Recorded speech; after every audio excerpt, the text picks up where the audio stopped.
Hey everyone, and welcome back to the deep dive. Today we're going to get into the nitty-gritty of Roth IRA conversions. Okay. Our listeners sent in a super interesting excerpt that dives deep into the strategies around this. Sounds good. So we're going to unpack the logic behind it, weigh the pros and cons, Mm-hmm. and ultimately help you figure out if a Roth conversion is the right move for you. Right. So let's get started. The excerpt we got jumps right into this concept of tax rate arbitrage. Right. Can you break that down for us? Like, what exactly does that mean? Yeah. So tax rate arbitrage, you're basically trying to figure out if your tax rate is lower now than you think it'll be in retirement. Gotcha. And if it is, then a Roth conversion might be a really strategic move for you.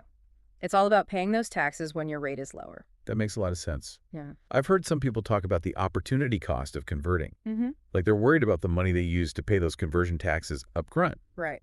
Like that money could have grown more if it stayed invested. Yeah. What are your thoughts on that? Yeah. I think that's a common concern, but it often comes from just a misunderstanding of how it all works. Okay. The excerpt uses this great example from Ed Slott. He's a tax expert. Okay. And it really clarifies this point.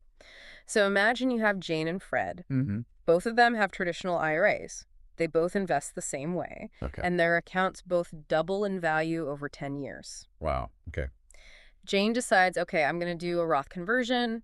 She pays the taxes up front and then lets her investments grow tax-free from that point on. Gotcha. Fred sticks with his traditional IRA, and he benefits from that tax-deferred growth. Right. But of course, then he has to pay the taxes when he withdraws the money in retirement. Right. So in this scenario, how does Jane's approach compare to Fred's in terms of like the overall outcome? Well, the interesting thing is if their tax rate stays the same, they both actually end up with the same amount after taxes. Oh, So this highlights that you're not losing money by paying those taxes up front with a Roth conversion. If your tax rate stays the same, it's just about the timing of when you pay. Okay. Where the Roth conversion really starts to shine is when we think about the potential for your tax rate to change. Okay. So if Jane converts at a lower rate and then her income or tax bracket goes up in retirement, she actually comes out ahead. That's a really helpful way to think about it. Yeah. So it sounds like predicting those future tax rates Yes. is a key factor in making this decision. Absolutely. It's like the crystal ball of retirement planning. Exactly. Right. Sometimes it's relatively easy to predict, like when someone's moving from a high tax state to a low tax state in retirement. Oh, yeah, that makes sense. Another scenario is what's known as the widow's penalty. Widow's penalty. That sounds kind of ominous. What is that? Yeah, so sometimes a surviving spouse might actually end up in a higher tax bracket when they're filing as a single individual. Oh, okay. And this change in filing status can really impact their tax burden down the road. Gotcha. So we've got location, we've got filing scale. What are some other things people should think about when they're trying to like predict those future tax rates? Well, tax law changes can have a big impact. Oh, of course. Yeah, so it's impossible to predict the future perfectly, but it's always good to stay informed about what might be coming down the pike. Right. You also want to think about your different sources of income in retirement. Okay. Like, will you have a pension, Social Security, maybe some rental income? All of these can affect your overall tax liability. So you got to look at the whole picture. Exactly. Okay. So you've highlighted location, filing status, potential tax law, changes different income sources in retirement. Right. But what about the practical side of actually paying for the conversion? Like, where does that money come from? That's a great question. Ideally, you want to use funds from low-yield accounts like savings accounts. Okay. It usually doesn't make sense to sell stocks to cover it. Especially if it triggers capital gains. Exactly. Especially if you end up triggering more taxes in the process. It defeats the purpose. Right. You don't want to create a new problem while you're trying to solve another. Exactly. So we should avoid selling stocks unless it's like absolutely necessary. Yeah. What if you have some stocks that are currently down? Could that be an opportunity? Yeah, that's actually a really clever strategy. Yeah. If you've got some stocks that you're willing to sell at a loss, you can actually use those losses to offset the taxes from the conversion. Oh, interesting. So you're kind of turning a potential negative into a positive. I like it. It sounds like being strategic with your assets and understanding those tax implications is super important. It is. Now let's talk about how your actual investments factor into this whole Roth conversion decision. Okay. How do the investments themselves play a role? Well, the higher your potential investment returns, the more that Roth advantage really starts to kick in. Okay. Because remember, once you convert to a Roth, all future growth is tax-free. Right. So that magic of compounding growing tax-free over decades, Yeah. that can really add up. It's a good reminder that most of us are in this for the long haul. We're betting on those investments growing over time. Absolutely. Converting to a Roth could really boost those gains, especially if you have a longer time horizon until retirement. That's right, especially for younger investors. Exactly. Yeah. And that brings us to some special situations and rules that we should probably address. Yeah, definitely. The fine print. Always. What are some of the common questions that come up around those? A really common one is what happens when you inherit a traditional IRA? Okay. Can you convert that to a Roth? That's a big one these days. Yeah, let's dive into that a little bit more. Okay. So when it comes to inheriting a traditional IRA, the rules can get a little tricky. Oh. If you inherit a traditional IRA from your spouse, you have some flexibility there. Okay. You can actually roll it over into your own IRA and then potentially convert it to a Roth. So spouses get a little special treatment there. They do. What about other beneficiaries, like children or siblings? For non-spousal beneficiaries, it's a little more restrictive. They can't do a direct Roth conversion. Ah, so that's a no-go then. What are their options? Well, they'll usually need to follow what's called the 10-year rule. Okay, the 10-year rule. Yeah. More rules.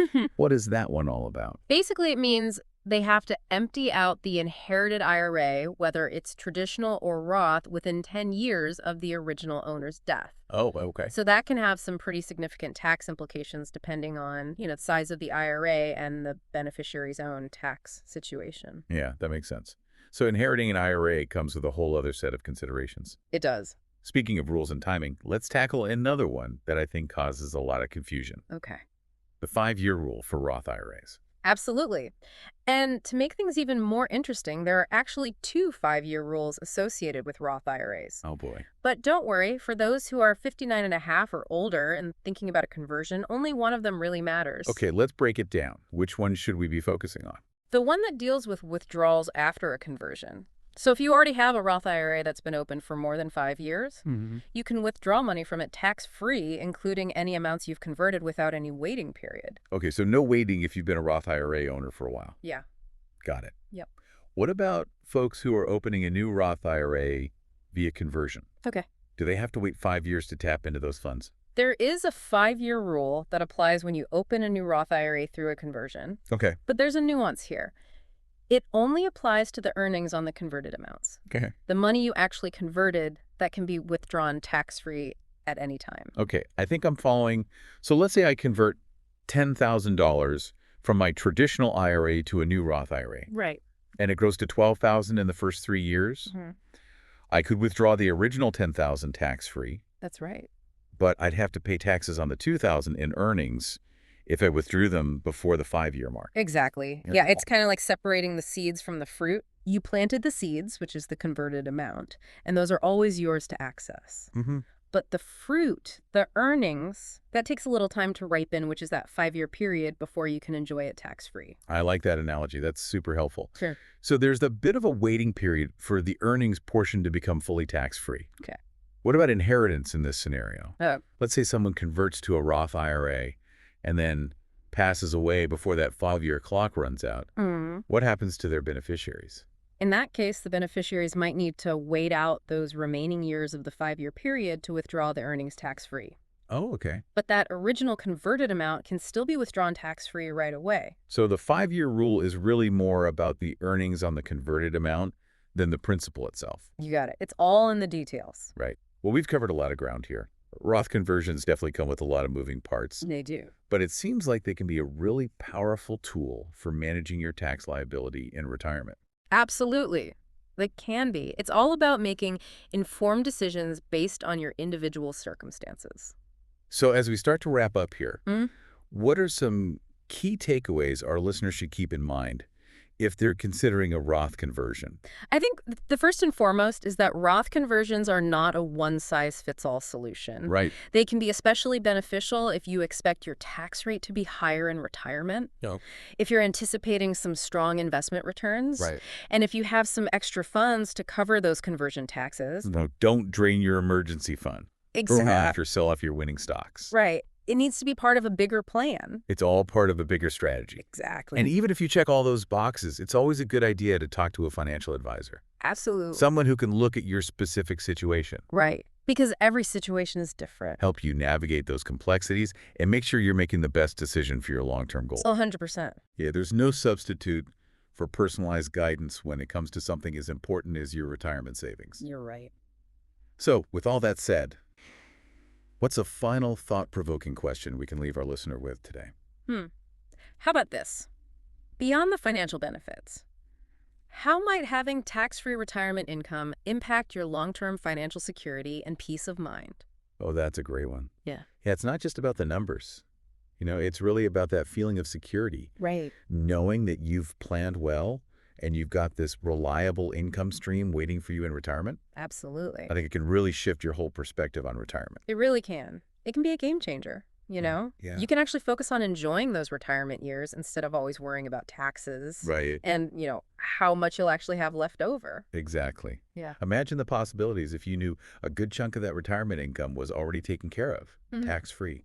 It opens up a lot of doors. It really does. That's what's so great about this strategy. It's about giving yourself the power to make choices that really fit with how you see your retirement. Well said.